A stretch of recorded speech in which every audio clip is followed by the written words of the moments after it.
زکریا نے عامر شعبی سے روایت کی، کہا مجھے عروہ بن مغیرہ نے اپنے والد حضرت مغیرہ رضی اللہ عنہ سے حدیث بیان کی، کہا ایک رات میں سفر کے دوران نبی صلی اللہ علیہ وسلم کے ساتھ تھا۔ آپ نے پوچھا کیا تمہارے پاس پانی ہے؟ میں نے کہا جی ہاں۔ تو آپ اپنی سواری سے اترے، پھر پیدل چل دیے، یہاں تک کہ رات کی سیاہی میں اوجھل ہو گئے۔ پھر واپس آئے تو میں نے برتن سے آپ کے ہاتھوں پر پانی ڈالا، آپ نے اپنا چہرہ دھویا۔ اس وقت آپ اون کا جبہ پہنے ہوئے تھے، آپ اس میں سے اپنے ہاتھ نہ نکال سکے حتیٰ کہ دونوں ہاتھوں کو جبے سے نیچے نکالا۔ آپ اس میں سے اپنے ہاتھ نہ نکال سکے حتیٰ کہ دونوں ہاتھوں کو جبے کے نیچے سے نکالا، اور کوہنیوں تک اپنے ہاتھ دھوئے اور اپنے سر کا مزہ کیا۔ پھر میں نے آپ کے موزے اتارنے چاہے تو آپ نے فرمایا ان کو چھوڑو۔ میں نے باوضو ہو کر دونوں پاؤں ان میں ڈالے تھے اور ان پر مسح فرمایا۔ صحیح مسلم حدیث نمبر 631۔ عامر شعبی کے ایک دوسرے شاگرد عمر بن ابی زائدہ نے عروہ بن مغیرہ کے حوالے سے ان کے والد سے روایت کی کہ انہوں یعنی مغیرہ بن شعبہ رضی اللہ عنہ نے نبی اکرم صلی اللہ علیہ وسلم کو وضو کرایا۔ آپ نے وضو کیا اور اپنے موزوں پر مسح کیا۔ مغیرہ نے آپ صلی اللہ علیہ وسلم سے اس بارے میں بات کی تو آپ نے فرمایا میں نے انہیں باوضو حالت میں یعنی موزوں میں داخل کیا تھا۔ صحیح مسلم حدیث نمبر 632۔ حمید الطویل نے کہا ہمیں بکر بن عبداللہ موزنی نے حدیث بیان کی، انہوں نے عروہ بن مغیرہ بن شعبہ سے، انہوں نے اپنے والد سے روایت کی، انہوں نے کہا کہ رسول اللہ صلی اللہ علیہ وسلم قافلے سے پیچھے رہ گئے اور میں بھی آپ کے ساتھ پیچھے رہ گیا۔ جب آپ نے قضاء حاجت کر لی تو فرمایا کیا تمہارے ساتھ پانی ہے؟ میں آپ کے پاس وضو کرنے کا برتن لایا، آپ نے اپنے دونوں ہاتھ اور چہرہ دھویا، پھر دونوں بازو کھولنے لگے تو جبے کی آستین تنگ پڑ گئی، آپ نے اپنا ہاتھ جبے کے نیچے سے نکالا اور جبہ کندھوں پر ڈال لیا، اپنے دونوں بازو دھوئے اور اپنے سر کے اگلے حصے پگڑی اور موزوں پر مسح کیا۔ پھر آپ سوار ہوئے اور میں بھی سوار ہوا، ہم لوگوں کے پاس پہنچے تو وہ نماز کے لیے کھڑے تھے۔ عبد الرحمن بن عوف رضی اللہ عنہ ان کو نماز پڑھا رہے تھے اور ایک رکعت پڑھا چکے تھے۔ جب انہیں نبی اکرم صلی اللہ علیہ وسلم کی تشریف آوری کا احساس ہوا تو پیچھے ہٹنے لگے۔ جب انہیں نبی اکرم صلی اللہ علیہ وسلم کی تشریف آوری کا احساس ہوا تو پیچھے ہٹنے لگے۔ آپ نے انہیں اشارہ کیا کہ نماز پوری کرو تو انہوں نے نماز پڑھا دی۔ جب انہوں نے سلام پھیرا تو نبی اکرم صلی اللہ علیہ وسلم کھڑے ہو گئے، میں بھی کھڑا ہو گیا اور ہم نے وہ رکعت پڑھی جو ہم سے پہلے ہو چکی تھی۔ صحیح مسلم حدیث نمبر 633۔ امیہ بن بسطام اور محمد بن عبد العالی نے کہا ہمیں معتمر نے اپنے والد سے حدیث سنائی، کہا مجھے بکر بن عبداللہ نے حضرت مغیرہ رضی اللہ عنہ کے بیٹے کے واسطے سے حضرت مغیرہ رضی اللہ عنہ سے حدیث بیان کی کہ نبی اکرم صلی اللہ علیہ وسلم نے موضوع اپنے سر کے سامنے کے حصے اور اپنے امامے پر مسح فرمایا۔ صحیح مسلم حدیث نمبر 634۔ محمد بن عبد العالی نے کہا ہمیں معتمر نے اپنے والد سے حدیث سنائی، انہوں نے بکر سے، انہوں نے حسن سے، انہوں نے حضرت مغیرہ رضی اللہ عنہ کے بیٹے سے، انہوں نے اپنے والد سے اور انہوں نے نبی صلی اللہ علیہ وسلم سے یہی روایت بیان کی۔ بکر نے عروہ بن مغیرہ سے حسن کے حوالے سے بھی یہ روایت حاصل کی اور براہ راست بھی سنی۔ صحیح مسلم حدیث نمبر 635۔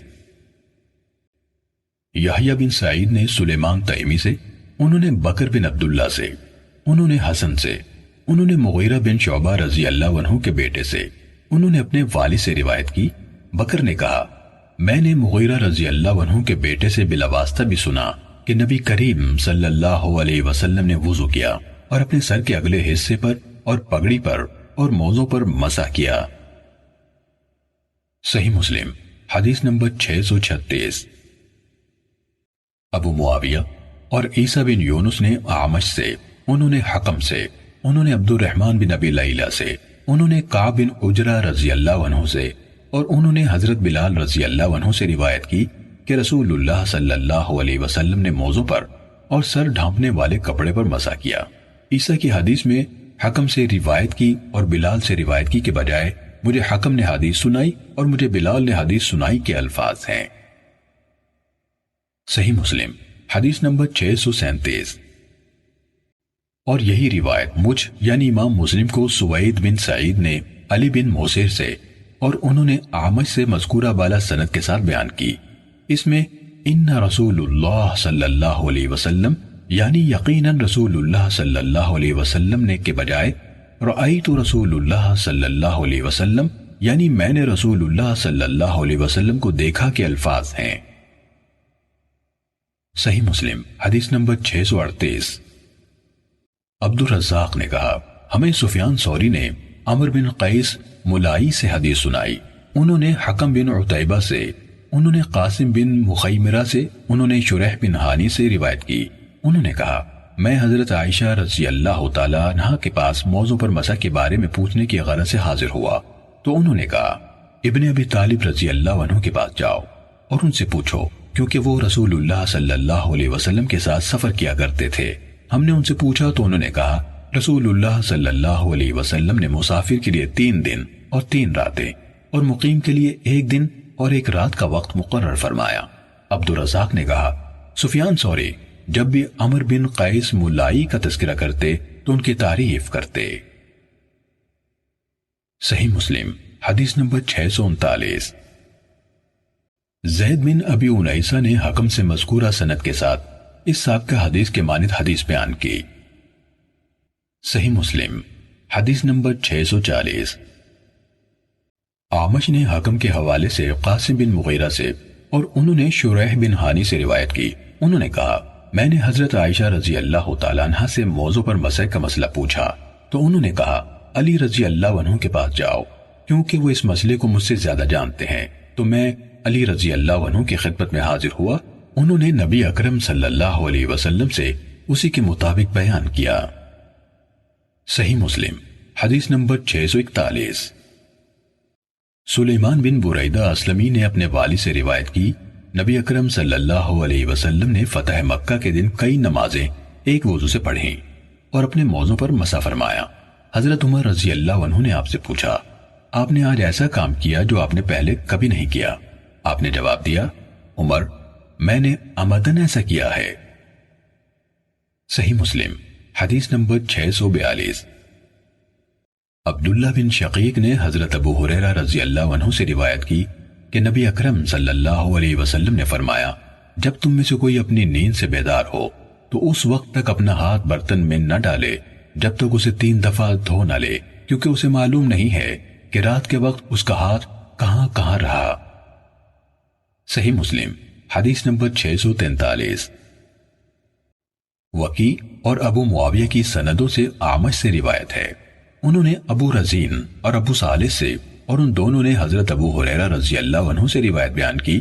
ابو معاویہ کی روایت میں ہے ابو ہریرہ رضی اللہ عنہ نے کہا رسول اللہ صلی اللہ علیہ وسلم نے فرمایا، جبکہ وکی کی روایت میں ہے کہا اور اسے رسول اللہ صلی اللہ علیہ وسلم کی طرف منسوب کیا، آگے اسی سابقہ روایت کی طرح ہے۔ صحیح مسلم حدیث نمبر 644۔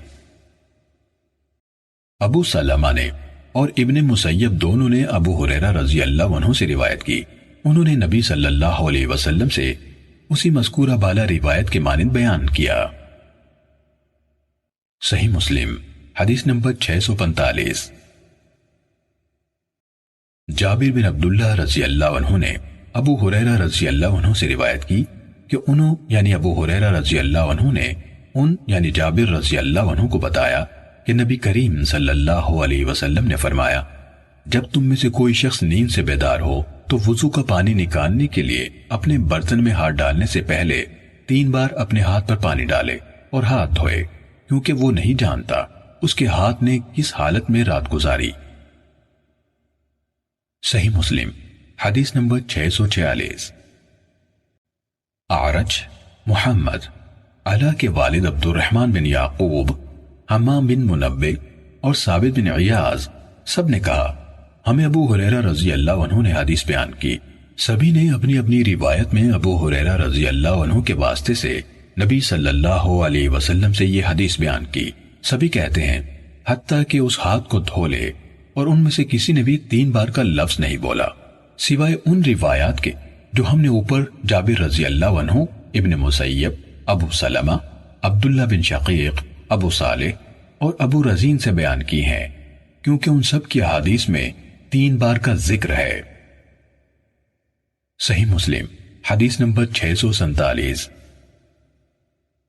علی بن مسہر نے حدیث بیان کی کہ ہمیں اعمش نے ابو رزین اور ابو صالح سے خبر دی، ان دونوں نے حضرت ابو ہریرہ رضی اللہ عنہ سے روایت کی کہ رسول اللہ صلی اللہ علیہ وسلم نے فرمایا، جب تم میں سے کسی کے برتن میں کتا زبان کے ساتھ پی لے تو وہ اس چیز کو بہا دے، پھر برتن کو 7 دفعہ دھو لے۔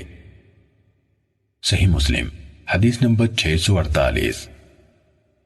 اسماعیل بن زکریا نے اعمش کے حوالے سے باقی ماندہ مذکورہ سند کے ساتھ یہی روایت بیان کی، لیکن اسے بہادے کے الفاظ نہیں کہے۔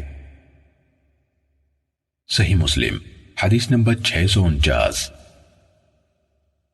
اعرج نے حضرت ابو ہریرہ رضی اللہ عنہ سے روایت بیان کی کہ رسول اللہ صلی اللہ علیہ وسلم نے فرمایا، جب کتا تم میں سے کسی کے برتن میں پی لے تو وہ اسے 7 دفعہ دھوئے۔